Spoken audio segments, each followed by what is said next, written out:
اعوذ باللہ من الشیطان الرجیم بسم اللہ الرحمن الرحیم سورة التغابن مکیہ او مدنیہ 18 آیہ۔ اس سورت کا نام ہے سورہ تغابن۔ تغابن کے معنی آتے ہیں خسارے کے، نقصان کے، ٹوٹے کے، چونکہ اس میں قیامت کا تذکرہ ہے، اور قیامت کے دن سب سے زیادہ خسارہ کن لوگوں کو ہوگا ان کا تذکرہ اللہ تعالیٰ نے اس سورت کے اندر کیا ہے، اس لیے پوری سورت کا نام ہی سورہ تغابن رکھ دیا گیا ہے۔ اس میں 2 اقوال ہے کہ یہ مکے میں اتری ہے ہجرت سے پہلے یا ہجرت کے بعد، تو اکثر مفسرین کا اتفاق یہ ہے کہ یہ سورت مدینۃ المنورہ میں اتری ہے، ہجرت کے بعد نازل ہوئی ہے۔ ہاں کچھ آیات ایسی ہیں جو مکے میں اتری ہے، تو اس طرح قرآن، چونکہ قرآن جس ترتیب سے لکھا ہوا ہے اس ترتیب سے نازل نہیں ہوا ہے قرآن کریم، بلکہ عادت شریفہ یہ تھی، اللہ تعالیٰ جیسا موقع محل، جیسی ضرورت مسلمانوں کو پڑتی تھی یا کوئی واقعہ پیش آتا تھا، اس کے حساب سے قرآن کریم نازل ہوا کرتا تھا۔ کبھی ایسا ہوا کہ ایک ہی ٹکڑا اتر رہا ہے، کبھی ایسا ہوا پوری کی پوری سورت اتر رہی ہے، کبھی ایک رکوع اتر رہا ہے، کبھی چھوٹی سورت اتر رہی ہے۔ جیسا موقع ہوا اللہ پاک نے 23 سال کے اندر پورا قرآن اتار دیا ہے۔ تو اس لیے ترتیب، جس ترتیب سے قرآن لکھا ہوا یہ ترتیب نہیں ہے۔ ہاں البتہ اللہ کے نبی صلی اللہ علیہ وسلم کے جو وحی لکھنے والے صحابہ تھے، تقریباً ان کی تعداد 6، 8، 10 کم و بیش بتائی جاتی ہے، تو ان کو اللہ کے نبی جو بھی ان میں سے ہوتا تھا فی الفور، جیسے کوئی سورت اتری، حضرت علی ہیں، حضرت عثمان ہیں، حضرت حسان بن ثابت ہے، زید بن ثابت ہیں، حضرت معاویہ رضی اللہ تعالیٰ عنہ، اور بھی صحابہ تھے، 10 سے زیادہ صحابہ تھے، جو بھی ہوتا تھا فوراً اس سے کہتے کہ یہ قرآن کی آیت ہے، اس کو فلاں صورت میں، فلاں صورت کے بعد، فلاں رکوع کے بعد اس طرح لکھ لیا جائے۔ ترتیب جو لکھی ہوئی ہے اس طرح، ترتیب قرآن کی جو یہ ہے، یہ جو ترتیب ہے یہ آپ علیہ السلام نے صحابہ کو بتائی ہے۔ ایسا نہیں کہ صحابہ اکرام نے اپنی طرف سے ترتیب بنائی ہے۔ قرآن تو اترا کیف متفق، آگے پیچھے ہو کر، سمجھے آپ بات، موٹی سی بات ہے تو، لیکن یہ جو ترتیب ہے یہ آپ علیہ السلام جو ہے صحابہ اکرام کو بتا کر لکھوایا کرتے تھے۔ تو یہ ہو سکتا ہے اس میں کچھ آیات پہلے اتر گئی ہوں، تو اس لیے فرما رہے ہیں کہ یہ جو ہے مکی بھی ہو سکتی ہے۔ آگے کہتے ہیں بسم اللہ الرحمن الرحیم، شروع کرتا ہوں اللہ کے نام سے جو بہت بڑا مہربان نہایت رحم والا ہے۔ یسبح للہ، پاکی بیان کرتی ہے اللہ کی، اللہ کے لیے پاکی بیان کرتی ہیں، اللہ کی تسبیح بیان کرتی ہیں، للہ اللہ کو راضی کرنے کے لیے، اللہ کی وجہ سے پاکی بیان کرتی ہے، ما فی السماواتی، وہ چیزیں جو آسمانوں میں ہیں، وما فی الارض، اور وہ چیزیں جو زمین میں ہیں۔ ہمارا معراج کا واقعہ چل رہا ہے جمعے کے دن، 30 آسمان پہ بات پہنچ گئی ہے۔ جب انشاءاللہ ہم 7ویں آسمان پہ پہنچیں گے آپ کو بتائیں گے کہ وہاں کس طرح کے فرشتے اللہ کی عبادت کرتے ہیں، کیسے تسبیحات بیان کرتے ہیں، اور جو اللہ کا بیت معمور ہے، جو ہمارا کعبہ ہے، اسی کعبہ کے بالکل سیدھ میں 7ویں آسمان سے اوپر بیت معمور ہے۔ قرآن نے اس کا تذکرہ کیا، والبیت المعمور، تو بالکل وہاں حضور نے فرمایا کہ وہاں 70,000 فرشتے روزانہ داخل ہوتے ہیں، اور جو ایک بار داخل ہو جاتا ہے دوبارہ اسے داخل ہونے کا موقع نہیں ملتا، یعنی داخل ہو کر عبادت کر کے نکل گیا، پھر قیامت تک اس کا نمبر آنے والا نہیں ہے۔ اتنی بڑی تعداد میں یہ ما فی السماوات کو سمجھا رہا ہوں کہ وہ چیزیں جو آسمانوں میں ہیں، آسمانوں میں کیا ہے بولو، فرشتے ہیں، آسمانوں میں کیا ہے، حضرات انبیاء علیہم السلام ہیں، آسمانوں میں کیا ہیں، ایمان والوں کی روحیں ہیں، آسمانوں میں کیا ہیں، جو روحیں ابھی نہیں آئی ہیں وہ آنے والی ہیں، وہ سب کی سب یہاں مراد ہیں، اور اللہ کی ہر مخلوق جو آسمان میں ہے وہ یہاں مراد ہے، چاہے وہ عرش ہو، کرسی ہو، لوح ہو، قلم ہو، چاہے وہ سدرۃ المنتہا ہو، وہ کچھ بھی ہو، 7 آسمان ہو۔ تو اللہ فرماتے ہیں میں ایسی ذات ہوں، اللہ کہتے ہیں میری شان اتنی بڑی ہے، یسبح للہ، اللہ کی تسبیح بیان کرتی ہیں، ما فی السماوات، وہ ساری چیزیں جو آسمانوں میں ہیں، وما فی الارض، اور وہ چیزیں جو زمین میں ہیں۔ آپ سب جانتے ہیں زمین میں کیا کچھ ہے، آپ جو دیکھ رہے ہیں وہ اور جو نہیں دیکھ رہے ہیں وہ، ساری کائنات اوپر کی ہو نیچے کی ہو، نظر آنے والی ہو یا نظر نہ آنے والی ہو، ساری کائنات اللہ کی پاکی بیان کرتی ہے، تسبیح بیان کرتی ہے، تعریف بیان کرتی ہے اللہ کی عبادت کرتے ہیں۔ اب یہ تسبیح کس طرح کی؟ آپ سوال کریں گے جی ایسے ہی پڑھتے ہیں کہ سبحان اللہ سبحان اللہ سبحان اللہ الحمدللہ اللہ اکبر، یا کوئی تلاوت کرتے ہیں، کس طرح کی تسبیح ہے؟ تو اس میں دو باتیں یاد رکھو آپ۔ تسبیح یہاں دو طرح کی ہے۔ ایک تسبیح یہ ہے کہ اللہ نے جس مخلوق کو جس کام کے لیے بنایا ہے، اللہ نے جس مخلوق کو جس کام کے لیے بنایا ہے، وہ مخلوق اپنے کام میں لگی رہے، یہ اس کی تسبیح ہے۔ سورج کو اللہ نے کیوں بنایا؟ روشنی کے لیے بنایا۔ چاند کو کیوں بنایا؟ روشنی کے لیے، اور بھی بہت سارے فائدے ہیں۔ ہوا کو کیوں بنایا ہے؟ لوگوں کے فائدے کے لیے۔ پانی کو، پہاڑوں کو، دریاؤں کو، سمندروں کو، درختوں کو، پیڑ پودوں کو، جانوروں کو، چرندوں کو، پرندوں کو، درندوں کو، اللہ نے جو مخلوق جس کام کے لیے بنائی ہے وہ اپنے کام میں لگی رہے، یہی اس کی تسبیح ہے، یہی اس کی تسبیح ہے۔ کبھی منع کیا ہے کہ بھینس نے کہ آج میں بھینس دودھ نہیں دے رہی؟ بھائی کوئی دقت ہوتی ہے تو دیتے بھی نہیں ہے، لیکن منع نہیں کر سکتی، وہ انکار نہیں کر سکتی۔ اللہ نے ان کو زبان دی لیکن قوت گویائی نہیں دی ان کو۔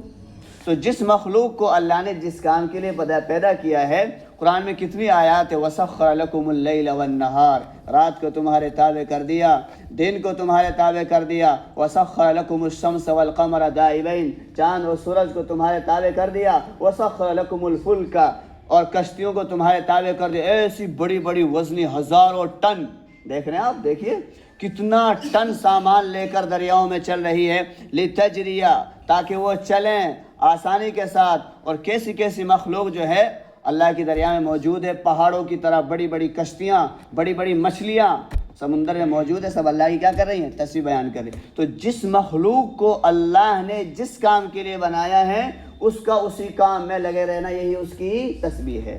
دوسرا مطلب یہ ہے، قرآن کریم کے اندر 18 پارے کے اندر، 18 پارے کے صفحہ نمبر 14 پر لائن نمبر جو ہے 10 صاف موجود ہے، اور 15 پارے کے اندر صفحہ نمبر 5 پر لائن نمبر 4 5 وہاں موجود ہے۔ اللہ فرماتے ہیں وَإِن مِّن شَيْءٍ إِلَّا يُسَبِّحُ بِحَمْدِهِ وَلَكِن لَّا تَفْقَهُونَ تَسْبِيحَهُمْ، یہاں اللہ نے صاف کہا ہے کہ جو بھی مخلوق ہے میری تسبیح بیان کرتی ہے حقیقت میں، لیکن انسان اور جنات اس کو سمجھ نہیں سکتا۔ ابھی دیواریں ہیں، یہ اللہ کی پاکی بیان کر رہی ہیں، لیکن اللہ نے ہمیں ایسی طاقت نہیں دی کانوں میں، آنکھوں میں، ہم اسے دیکھ سکیں یا سن سکیں۔ چرندے ہیں، پرندے ہیں، درندے ہیں، چڑیا ہے، کبوتر ہے، مختلف جانور ہیں، وہ بول رہے ہیں، ہمیں تو لگتا ہے کائیں کائیں کر رہے ہیں، چو چو کر رہے ہیں، چہچہا رہے ہیں، لیکن حقیقت میں اللہ فرما رہے ہیں حقیقت میں وہ میری پاکی اور تسبیح یعنی کہ عبادت کر رہے ہیں، لیکن انسان سمجھتا نہیں ہے۔ اس کی مثال آپ سمجھو قرآن سے ہی۔ حضرت سلیمان علیہ السلام، قرآن کہتا ہے 1900 پارے کے اندر پورا واقعہ ہے، حضرت سلیمان علیہ السلام لشکر کے ساتھ جا رہے ہیں، 1900 پارے کے اندر صفحہ نمبر جو ہے 17 ہے، لائن نمبر جو ہے 1 2 3 4 بلکہ آدھے رکوع کے اندر تو یہ واقعہ چونٹی کا، اور اس کے بعد جو ہے پھر اس کا واقعہ کس کا؟ ہدہد کا۔ دونوں ہی ایک کیڑا ہے، اس کو کیڑے مکوڑے میں کہتے ہیں، یہ چوٹی ہوتی ہے کیڑے مکوڑے میں، اور ایک پرندہ ہے۔ تو ہدہد کا واقعہ بھی بیان کیا ہے اور چیٹی کا بھی۔ آپ علیہ السلام جا رہے ہیں لشکر کے ساتھ، تو چوٹی کہہ رہی ہے قالت نملہ، کھڑی ہو کر، اے چونٹیو، یا ایھا النمل ادخلوا مساکنکم، اپنے سوراخوں میں گھس جاؤ، اپنے گھروں میں داخل ہو جاؤ، اپنے سوراخوں میں چلے جاؤ۔ کیوں بھائی، کیا ہوا؟ لا یحطمنکم سلیمان وجنودہ، ایسا نہ ہو کہ سلیمان علیہ السلام اور اس کی فوج یہاں سے گزرنے والی ہے، تمہیں وہ کچل نہ دے۔ لا یحطمنکم سلیمان وجنودہ وہم لا یشعرون، اور انہیں پتہ بھی نہ چلے۔ کون کہہ رہی ہے؟ چونٹی کہہ رہی ہے، کہہ رہی ہے کہ آپ گھس جاؤ۔ حضرت سلیمان علیہ السلام کو اللہ نے کیا دیا؟ فرمایا پرندوں کی، چرندوں کی، درندوں کی، ہر مخلوق کی زبان سمجھتے تھے حضرت سلیمان علیہ السلام۔ انہوں نے فوراً سمجھ لیا، چونٹی کی آواز کان تک اللہ نے ہوا کے ذریعے سے پہنچا دی، آواز پہنچ گئی۔ قرآن کہتا ہے فَتَبَسَّمَ ضَاحِكًا مِّن قَوْلِهَا، حضرت سلیمان علیہ السلام مسکرائے اور ہنس کر بولا اس چونٹی کو میرے پاس لایا جائے۔ کیا بات تھی؟ تم نے یہ اعلان کیوں کیا؟ کیا تجھے لگتا ہے کہ میں اللہ کے پیغمبر ہو کر میں تمہارے اوپر ظلم کروں گا، تمہیں روند کر چلا جاؤں گا؟ تو چونٹی نے جواب زبردست دیا، کتابوں میں لکھا، یہ قرآن میں نہیں ہے لیکن یہ جواب کتابوں میں لکھا ہے۔ چونٹی نے کہا کہ میں نے اس لیے نہیں کہا تھا کہ آپ ہمیں رون جائیں گے، کچل جائیں گے، ختم کر جائیں گے، میں نے اس لیے کہا تھا کہ ہم جب نکلیں گے، آپ جب یہاں سے نکلے، ہم یہاں پر موجود ہو تو ہماری، چونکہ ہم تو بہت مطلب چھوٹے سے ہیں نا، بالکل باریک سے ہیں، ہم آپ کی اتنی بڑی طاقت کو دیکھ کر کہیں ہم اللہ کی تسبیح سے غافل نہ ہو جائیں۔ آئی پوائنٹ کی بات سنیں میں، یہ نکتے کی بات کہ میں نے اپنے چونٹی کو اس لیے کہا کہ سوراخوں میں داخل ہو جاؤ، ایسا نہ ہو کہ آپ یہاں سے نکلیں اور ہم سب کے سب آپ کو دیکھنے مست ہو جائیں اور ہم اتنی دیر کے لیے اللہ سے غافل ہو جائیں۔ اس لیے میں نے کہا کہ سب کے سب اپنے بلوں میں چلی جاؤ اور اللہ کی تسبیح وہیں پر بیان کرو۔ حدود غائب تھا۔ حضرت سلیمان علیہ السلام کہیں رکے ٹھہرے، جب پہنچے ملک فلسطین، دیکھا حدود نظر نہیں آ رہا، کیا بات ہے؟ حضرت نے پوچھا حدود کہاں ہیں؟ یا تو وہ آ جائے، لَأُعَذِّبَنَّهُ عَذَابًا شَدِيدًا أَوْ لَأَذْبَحَنَّهُ، آج تو سخت سزا دوں گا حدود کو میں، یا ورنہ اس کو ذبح کر کے ختم کر دوں گا۔ تھوڑی دیر کے بعد حدود آ رہا ہے۔ حضرت نے کہا پکڑ کے لاؤ اسے، گرفتار، یہاں لاؤ۔ کہاں تھا تو اب تک؟ کہنے لگا جی آپ جلدی نہ کریں، میری بات سنیں۔ کہ بولو کیا بات ہے؟ کہ جی میں گیا ملک یمن چلا گیا، میں ایسے سیر و تفریح کرتا کرتا یمن پہنچ گیا، میں نے دیکھا کہ وہاں ایک عورت ہے ملکہ بلقیس جس کا نام ہے، بادشاہ سلطنت، قرآن نے اس کا تذکرہ کیا ہے 1900 پارے میں، تفصیل سے واقعہ بیان کیا ہے ملکہ بلقیس کا، کہ میں نے دیکھا ایک عورت ہے اور لوگ اس کی پوجا کر رہے ہیں، اور وہ عورت اور اس کی ساری قوم مل کر یسجدون للشمس، سورج کی پوجا کر رہے ہیں، ستاروں کی پوجا کر رہے ہیں، ایک اللہ کو چھوڑ کر ایک جو ہے مخلوق کے سامنے سجدہ کر رہے ہیں۔ میں وہاں پہنچ گیا، مجھے بڑا افسوس ہوا کہ یہ بتاؤ، یہ انسان ہے، اللہ نے انہیں عقل دی ہے، مائنڈ دیا ہے، سمجھداری دی ہے، اور اپنی عقل کو استعمال نہ کر کر دیکھو سورج کو سجدہ کر رہے ہیں۔ میں یہ خبر لے کر آیا آپ کے پاس، اور اللہ نے بڑی طاقت دی ہے، بڑا پیسہ دیا ہے، بڑا رعب اور دبدبہ دیا اس کو۔ حضرت سلیمان نے اچھا کہ ہاں جی، تو حضرت نے فوراً اس وقت ایک خط لکھا، اور خط لکھا جو ہے حدود کو تھما دیا کہ جاؤ یہ خط لے کر جاؤ، انہو من سلیمان بسم اللہ الرحمن الرحیم، شروعات کری خط کی، اور فرمایا حدود سے کہ یہ خط جا کر ملکہ بلقیس کے سامنے ڈال دینا، اور وہاں سے ہٹ کر سائڈ میں بیٹھ جانا اور انتظار کرنا وہاں سے کیا جواب آتا ہے۔ خط لکھا گیا، پھر جو ہے حدود وہ جواب لے کر آتا ہے۔ تو یہ دو واقعے، یہ دو مثال دے کر میں نے قرآن سے آپ کو یہ سمجھایا کہ اللہ کی ہر مخلوق اللہ کی کیا کرتی، بولو، پاکی بیان کرتی ہے، تسبیح بیان کرتی ہے، لیکن ہم انسان اور جنات، اللہ نے ہم کو ایسی طاقت، قوت سماعت، ایسی قوت بینائی عطا نہیں فرمائی ہے کہ ہم دیکھ سکے یا سن سکے یا دیکھ سکے، اللہ نے طاقت دی نہیں ہمیں۔ اسی کو فرماتے ہیں اللہ وما فی الارض، اللہ کی تسبیح بیان کرتی ہے وہ چیزیں جو آسمانوں میں ہیں اور وہ چیزیں جو زمین میں ہیں۔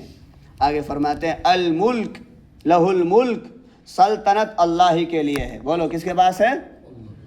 ہاں، اس کائنات کی، اوپر کی کائنات کی سلطنت، بادشاہت، حقیقی سلطنت اللہ کے پاس ہے۔ بڑے بڑے بادشاہ آئے جنہوں نے دنیا پر حکومت کی، بخت نصر آیا، ساری دنیا پر حکومت کری، حضرت سلیمان علیہ السلام نے ساری دنیا پر حکومت کری، حضرت ذوالقرنین نے ساری دنیا پر حکومت کری، سکندر یونان نے ساری دنیا پر حکومت کری، فرعون آیا، نمرود آیا، حامان آیا، شداد آیا، بڑے بڑے لوگ آئے، سب نے دعویٰ کیا ہم ہیں اس دنیا کے بادشاہ، ہم ہیں اس دنیا کے خدا، اور اب بھی ایسے بدماش ہر ملک میں بیٹھے ہوئے ہیں، کوئی چھوٹا بدماش ہے، کوئی بڑا بدماش، وہ بھی دعویٰ کر رہے ہیں انا ربکم الاعلی، میں ہوں خدا، میں تمہارے ملک کو جہنم بنا دوں گا، یہ کر دوں گا، وہ کر دوں گا۔ اللہ فرماتے ہیں لہ الملک، حقیقی بادشاہت کس کے لیے ہے؟ اللہ کے لیے ہے۔ بادشاہت کی باغڈور اور رسی تو اللہ کے ہاتھ میں ہے۔ وَتُعِزُّ مَن تَشَاءُ وَتُذِلُّ مَن تَشَاءُ تُؤْتِي الْمُلْكَ مَن تَشَاءُ وَتَنزِعُ الْمُلْكَ مِمَّن تَشَاءُ، تیسرے پارے میں اللہ جس سے چاہتے ہیں حکومت کو چھین لیتے ہیں اور جس سے چاہتے ہیں حکومت عطا فرماتے ہیں۔ یہ سچ میں حکومت کس کے ہاتھ میں ہے؟ اللہ کے ہاتھ میں ہے۔ آگے فرمایا وَلَهُ الْحَمْدُ، اللہ ہی کے لیے تمام تعریفیں ہیں۔ ہماری آپ کی تعریف کرتے ہیں لوگ کچھ صفات کی بنا پر، یہ مجازی تعریف ہیں۔ ہماری تعریف کرنے والے بھی فنا ہونے والے ہیں، ہماری تعریف بھی فنا ہونے والی ہے، لیکن حقیقی تعریف جو ہمیشہ ہمیشہ باقی رہنے والی ہے وہ کس کے لیے ہے؟ وہ اللہ کی ذات کے لیے ہے۔ وَهُوَ عَلَى كُلِّ شَيْءٍ قَدِيرٌ، اور وہ ہر چیز پر قادر ہے۔ اللہ جو ہے ہر چیز پر قادر ہے، اللہ کے لیے کوئی مشکل نہیں ہے، کوئی چیز مشکل نہیں ہے۔ یہ ساتوں آسمان بنائے اللہ نے، زمینیں بنائی اور کیا کیا کچھ بنا رکھا ہے، اللہ اس سے زیادہ بنانے پر قادر ہے۔ آگے فرمایا هو الذی، وہی اللہ ہے، خلقکم، جس نے تم کو بنایا، جس نے تم کو پیدا کیا، فمنکم کافر ومنکم مؤمن، تم میں سے بعض کافر ہو گئے اور تم میں سے بعض ایمان والے ہو گئے۔ اصل خلقت کے اعتبار سے اللہ نے انسانوں کو، اصل خلقت آفرینش کے اعتبار سے، پیدائش کے اعتبار سے اللہ نے ہر انسان کو، جب بچہ پیدا ہوتا ہے ماں کے پیٹ سے، چاہے وہ یہودی کے گھر میں ہو، چاہے عیسائی کے گھر میں ہو، چاہے ہندو سکھ کے گھر میں ہو، یا کسی بھی مذہب دھرم کے ماننے والے گھر میں ہو، حدیث میں آتا ہے کل مولود یولد علی الفطرہ، ہر بچہ کیسے پیدا ہوتا ہے؟ بولو، فطرت اسلام پر، یعنی اس کے مزاج کے اندر ایسا مزاج ہوتا ہے، ایسی طبیعت ہوتی ہے، اگر اس سے اچھا ماحول مل جائے تو وہ اسلام کو قبول کر کر رہے گا، اسلام کے مطابق زندگی گزارے گا۔ لیکن مسئلہ کیا ہوتا ہے آگے؟ لیکن ابواہ یہودانہ او ینصرانہ او یمجسانہ، لیکن ماحول ملا یہودی گھرانے کا، ماں باپ نے بچے کو کیا بنا دیا؟ یہودی بنا دیا۔ ماحول ملا عیسائی گھرانے کا، بچہ کیا بن گیا؟ عیسائی بن گیا۔ ماحول ملا آگ پرستوں کا، مجوسیوں کا، بت پرستوں کا، ہندوؤں کا، بچہ مجوسی اور ہندو بن گیا۔ جیسا ماحول بچے کو ملتا ہے اسی ماحول میں بچہ ڈھلتا چلا جاتا ہے، ورنہ ہر انسان کے اندر ایمان کو، اعمال صالحہ کو قبول کرنے کی صلاحیت ہوتی ہے۔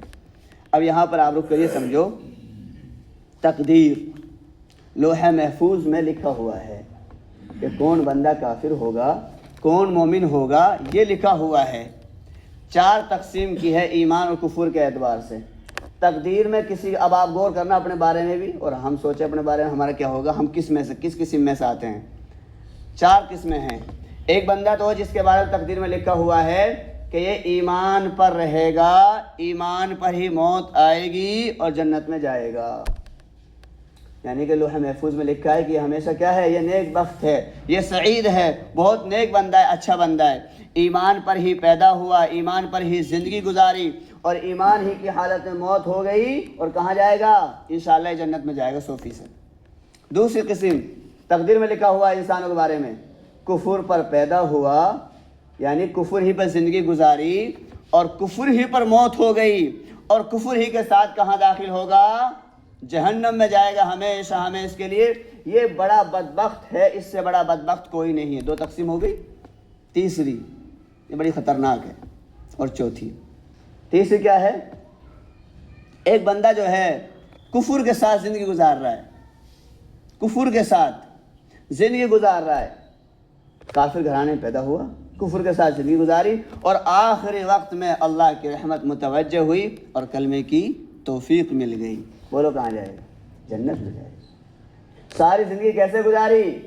برے اعمال پر، عیاشی کے ساتھ، بدکاری کے ساتھ، کفر نفاق کے ساتھ، لیکن آخر میں اللہ کی رحمت متوجہ ہوئی اور توبہ کی توفیق مل گئی تو انشاءاللہ کہاں جائے گا؟ یہ جنت میں۔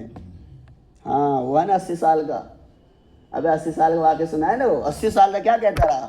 یا صنم یا صنم یا صنم، 80 سال تک واقعہ لکھا ہے کتابوں میں۔ غلطی سے کیا نکل گیا؟ یا صمد، آواز آئے لبیک یا عبدی، میرے بندے میں حاضر ہوں، میں تو 80 سال سے انتظار کر رہا تھا، کب تم مجھے پکارے غلطی سے، آج تم نے پکارا تو میں حاضر ہوں۔ چوک گیا، کہاں سے آواز آئی؟ سمجھ میں آ گیا؟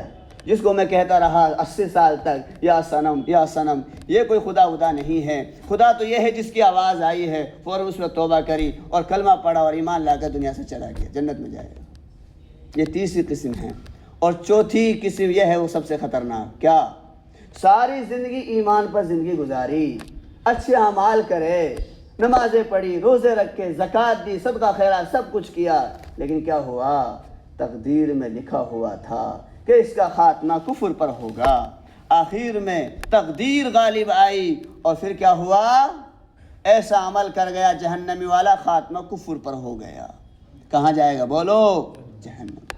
اس لیے حضور نے کہا اور فقہا نے کتابوں میں لکھا ہے کہ مرنے والا جب مرے کوئی ایمان والا، آپ اسے زبردستی مت کہو کلمہ پڑھو، فلاں صاحب کلمہ پڑھو، نہ، تلقین کرو۔ تلقین کا مطلب اس کے پاس بیٹھ جاؤ اور بیٹھ کر آواز سے کلمہ پڑھو بس، کیونکہ اسے پتہ ہے، اس کو پتہ ہے کیا بیت رہی ہے۔ ایسا نہ ہو آپ نے کہا کلمہ پڑھو، اس نے کہا میں نہیں پڑھتا کلمہ، کیا آپ کیا حاصل کریں گے؟ اپنے ابا کا، اپنے دادا کا، اپنے بھیا کا، اپنی ماں کا انکار کر سکتا ہے؟ کیا ہوگا جو کلمے کا انکار کر دے گا؟ اس لیے تلقین کرو، اس کے پاس بلند آواز سے کلمہ پڑھو اسے، لیکن کہو مت کلمہ پڑھو، ایسا نہ ہو کہ انکار کر دے۔ اور یہ بات صاف حدیث میں موجود ہے۔ حدیث میں آتا ہے ان احدکم لیعمل بعمل اہل الجنہ، کہ تم میں سے کوئی بندہ ساری زندگی جنتیوں والا اعمال کرتا ہے، حتی ما یکون بینہ و بینہا الا ذراع، یہاں تک کہ اس کے اور جنت کے درمیان ایک ہاتھ کا فاصلہ رہتا ہے، ایک ہاتھ کا۔ پھر کیا ہوتا ہے؟ اچانک حضور فرما رہے ہیں فیسبق علیہ الکتاب، جب وہ جنت میں جانا والا ہوتا ہے اچانک تقدیر غالب آ جاتی ہے اس کے اوپر۔ پھر کیا ہوتا ہے؟ فرمایا فیعمل بعمل اہل النار فیدخلها، اخیر وقت میں جہنمیوں جیسے اعمال کر لیتا ہے اور وہ جہنم میں چلا جاتا ہے۔ اللہ ہم سب کی حفاظت فرمائے۔ اس لیے اپنی عبادات پر کبھی گھمنڈ نہیں کر، تواضع، عاجزی، انکساری، ہر عمل کے بعد توبہ، استغفار، اللہ کا شکریہ ادا کرو۔ ہمیں نہیں پتہ ہمارا خاتمہ، ہم تو اس وقت تکبر کریں گے، اس وقت اترائیں گے، اس وقت گھمنڈ کریں گے، خوشیاں منائیں گے جب ہمارا پہلا قدم کہاں ہوگا؟ جنت میں۔ اللہ خود کہہ رہا ہے قرآن میں، کتنی آیات ہے، ایمان والوں کو جشن ہوگا۔ ہم انشاءاللہ جب جنت میں کہیں بیان کریں تب بتائیں گے کیسا جشن ہوگا۔ اس وقت ہم اترائیں گے، اس وقت ہم بڑی بڑی باتیں کریں گے، اس سے پہلے بھائی کوئی یقین نہیں کیا ہوگا ہمارا۔ پھر آگے حضور نے فرمایا وَإِنَّ أَحْدَكُمْ لَيَعْمَلُ بِعَمَلِ أَهْلِ النَّارِ، تم میں سے ایک بندہ ساری زندگی جہنمیوں والے کام کر رہا ہے، جہنمیوں میں، جہنم میں جانے والے۔ پھر کیا ہوتا ہے؟ حتی ما یکون بینہ و بینہا الا ذراع، یہاں تک کہ جہنم میں جانے کے لیے صرف ایک ہاتھ کا فاصلہ رہتا ہے۔ فیسبق علیہ الکتاب، پھر تقدیر غالب آ جاتی ہے۔ فیعمل بعمل اہل الجنہ، پھر وہ بندہ کیا کرتا ہے؟ جنت والے اعمال کرنے لگتا ہے۔ فیدخلها، اور وہ عمل اسے جنت میں داخل کرا دیتا ہے۔ اس لیے تکبر اللہ کو پسند نہیں ہے۔ اپنے عبادات کے بعد، ہمارے تبلیغ کے ساتھی بار بار کہتے ہیں، اپنی عبادات کے بعد ہمیشہ کیا کرو؟ استغفار کرو، توبہ کرو، گشت کرو۔ تو بھائی جیسا کرنا چاہیے تھا ایسا نہیں ہوا بھائی، جیسا کرنا چاہیے، ہر عمل کے بعد توبہ کرو، ہر عمل کے بعد توبہ کریں گے تو پھر انشاءاللہ ہمارے اندر تکبر پیدا نہیں ہوگا۔ فرمایا فَمِنْكُمْ کافر، تم میں سے بعض بندے، اللہ کہہ رہے ہیں تم میں سے بعض تو اپنے اختیار سے، یاد رکھنا، اپنے اختیار سے کافر ہو گئے، وَمِنْكُمْ مُؤْمِن، اور تم میں سے بعض اپنے اختیار سے مومن ہو گئے۔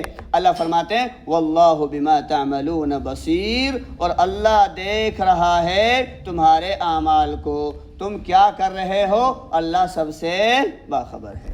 اللہ ہم سب کو عمل کرنے کی توفیق عطا فرمائے۔ سبحان اللہ بحمدہ، سبحانک اللہم وبحمدک، ونشہد ان لا الہ الا انت، ونستغفرک ونتوب الیک۔ سبحان ربک رب العزت